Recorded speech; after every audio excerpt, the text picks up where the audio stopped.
We all know, or at least we all have experience how we have attended a face-to-face interview. When I say a telephonic interview, people say it's not that important or people don't consider to be important. But let me tell you what, this is one of the most important rounds when it comes in the interviewing process. Normally, let me tell you why there is a telephonic interview. A telephonic interview is in a situation where if a candidate stays outside the place where the interviewer is from, or is not able to make time for the interview, or say the interview does not have about an hour or two for him to spare for the interview process. So in that cases, we have a telephonic interview. And normally a telephonic interview goes on for about 20 to 30 minutes if there is a single person who's interviewing you, or it might be for about 30 to 40 minutes depending on if there are 2-3 people interviewing you.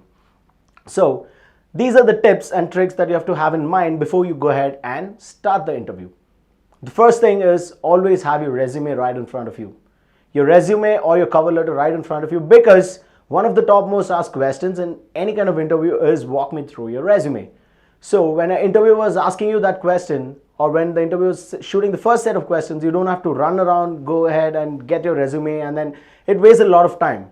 So have your resume right in front of you and make sure you have a high quality phone.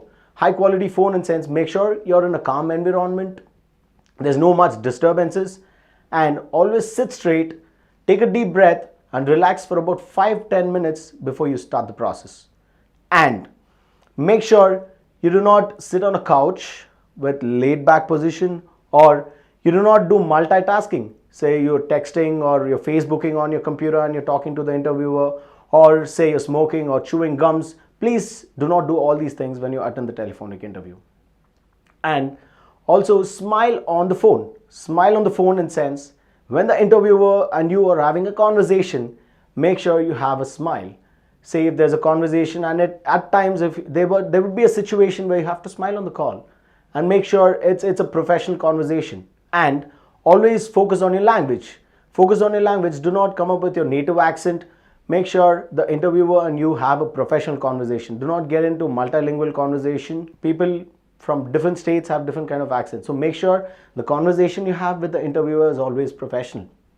And if possible, have your LinkedIn profile or a video profile always there on the internet, and you can guide the interviewer. I have my LinkedIn profile. Just in case you want to go through my LinkedIn profile, this is the link you can go through. And the most important thing, keep in mind, do not ask selfish questions, because this is one of your initial stages of interview before you call for a face-to-face. Do not ask questions like, what would be my CTC? What would be my salary? What are the benefits that I would get? These are selfish questions that you have to avoid before you go ahead and attend your telephonic interview. Make sure you make notes. These are the things. So when you're attending an interview, have a pen and a sheet of paper right in front of you. Ask the question like, what is your name, sir? Or if the person is introducing himself with his name, write on the name and his designation. And before you cut the call, or before you go ahead and disconnect the call, make sure you ask, what is the next step? When would I get to know my results? After how long will you be getting back to me? Say if the interview says it's about a week, just write it on 1 week from now. And always say the interviewer, I'm going to write a thank you email to you. A simple thank you email can be written to the interviewer. So just inform him and send out a simple email to the interviewer. So these are the tips and tricks you have to keep in mind before you attend a telephonic interview. Now, I've already given you the tips how to attend telephonic interview. In our next set of videos, I'm going to teach you how to follow up after your telephonic interview.